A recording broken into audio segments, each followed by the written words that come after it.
క్రొత్త నిబంధన గ్రంథము నుండి యోహాను రాసిన ప్రకటన గ్రంథము 9వ అధ్యాయము. 5వ దూత బూర ఊదినప్పుడు ఆకాశము నుండి భూమి మీద రాలిన ఒక నక్షత్రమును చూచితిని. అగాధము యొక్క తాళపు చెవి అతనికి ఇయ్యబడెను. అతడు అగాధము తెరవగా పెద్ద కొలిమిలో నుండి లేచు పొగ వంటి పొగ ఆ అగాధములో నుండి లేచెను. ఆ అగాధములోని పొగచేత సూర్యునిని వాయుమండలమున చీకటి కమ్మెను.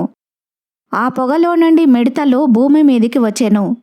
భూమిలో ఉండు తేళ్లకు బలమున్నట్టు వాటికి బలము ఇయ్యబడెను.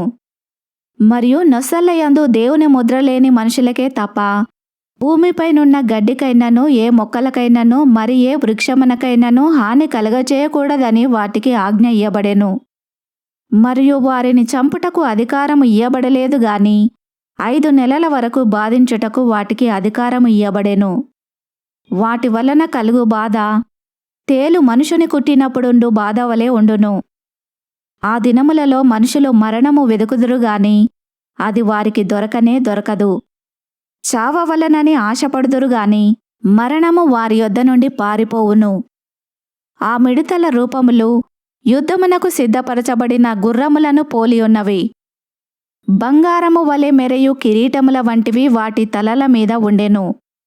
వాటి ముఖములు మనుష్య ముఖముల వంటివి. స్త్రీల తల వెంట్రుకల వంటి వెంట్రుకలు వాటికుండెను. వాటి పండ్లు సింహపు కోరెల వలె ఉండెను.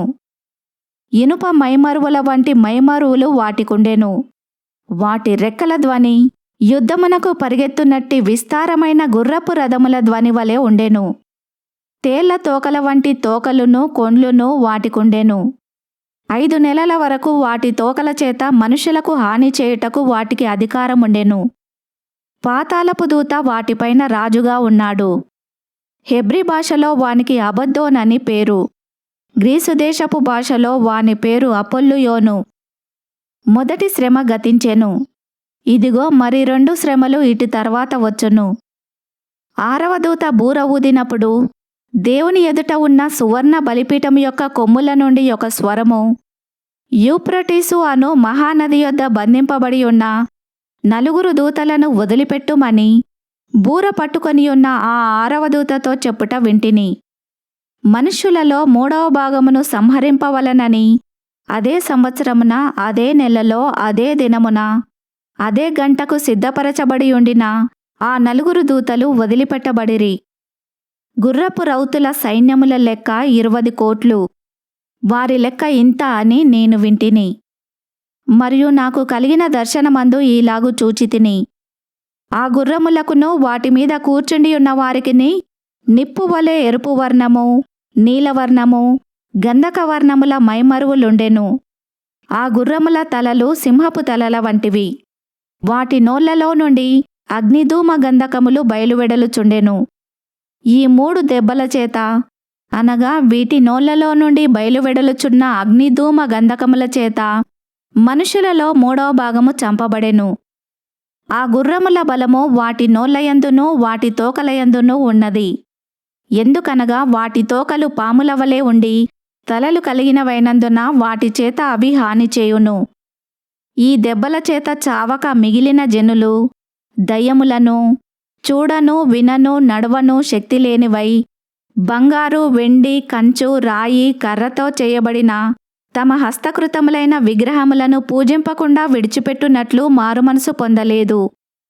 మరియు తాము చేయుచున్న నరహత్యలును మాయామంత్రములను జారచోరత్వములను చేయకుండునట్లు వారు మారుమనసు పొందినవారు కారు. 10వ అధ్యాయము.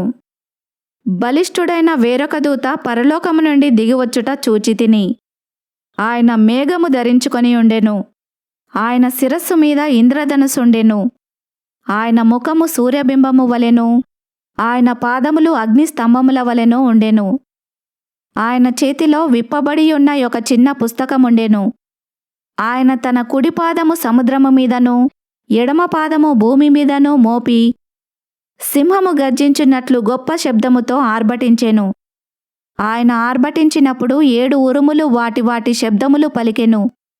ఆ 7 ఉరుములు పలికినప్పుడు నేను వ్రాయబోచుండగా 7 ఉరుములు పలికిన సంగతులకు ముద్ర వేయుము. వాటిని వ్రాయవద్దని పరలోకము నుండి ఒక స్వరము పలుకుట వింటిని.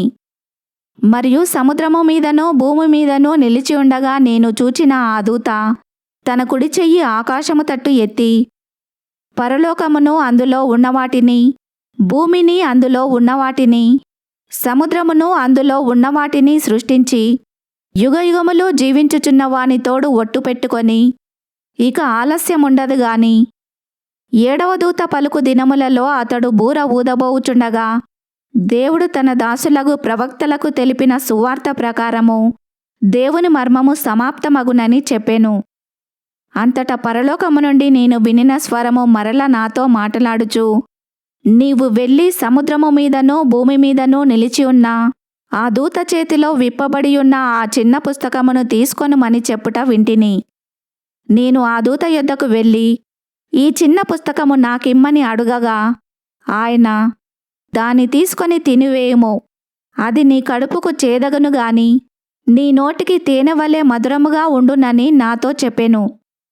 అంతటా నేను ఆ చిన్న పుస్తకమును దూత చేతిలో నుండి తీసుకొని దానిని తినివేసి తిని, అది నా నోటికి తేనె వలె మధురముగా ఉండెను గాని నేను దానిని తినివేసిన తర్వాత నా కడుపుకు చేదాయెను.